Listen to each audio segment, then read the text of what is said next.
back to another version of learning the. I haven't done this in a while, and I had tried to do this on and off a little bit, similar to the runes, but I finally got through the rune series, so now we are jumping into the tarot. So I'm trying not to just read directly from my notes. I want it to be more of a little bit of a discussion and my thoughts on it. So I will tell you some of the stuff, but I feel like the tarot is just so complicated, and yet everyone talks about it all the time, so that's the current game plan of this series. So we're starting off at the most random of places, the Ace of Wands. So I used 4 sources when I was looking up this card, and honestly, I think I'm going to continue that for the entirety of all of the cards. So we have the Modern Witchcraft Book of Tarot or something like that. The title's a little clunky, but I have a book review talking about it. I've loved that book. I'm actually using the book, and it's actually really helpful. Out of all of the sources, I think that's the best one, honestly, on the tarot. Then we have the Idiot's Guide to the Tarot. Again, really good source. It's pretty close second to the other book. Then I have Tarot Theory and Practice. It's not as helpful.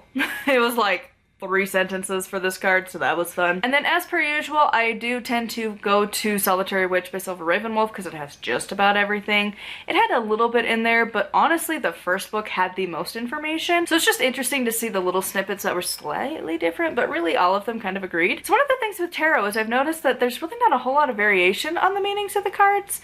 It's more so what imagery they associate with it and like slight changes, but for the most part it's the same. So anyways, Ace of Wands. This is the card of new beginnings and also just like creativity, especially creativity with the mind and like books and writing and just new projects and ideas and stuff. So me, being an author, I'm like, this is the card to use for spells involving books, like writing them.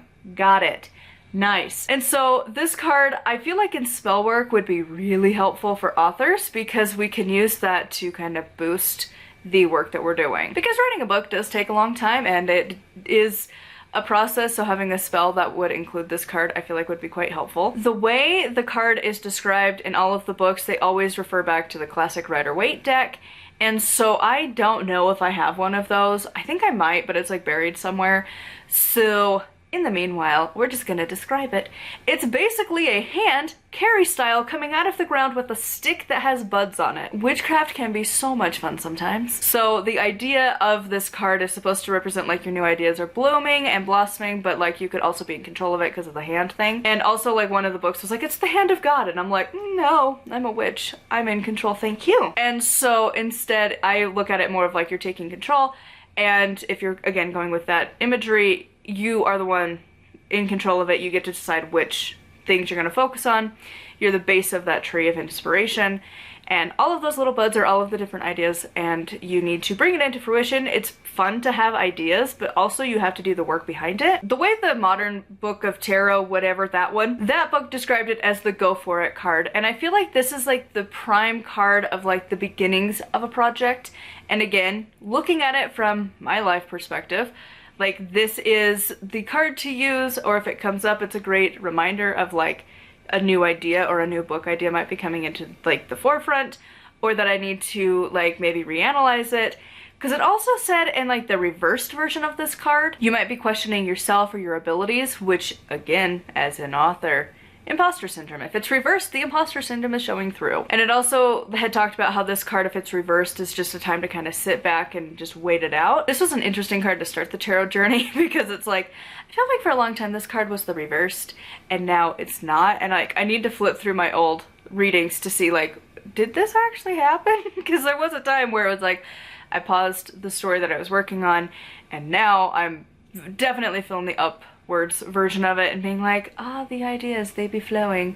Because I am starting to slowly contemplate like my next writing like book that I'm gonna do, as I'm slowly beginning the very grand process of revisions on my current one. One of the other books talked about how if it is reversed, this is basically do not pass go, do not collect 200.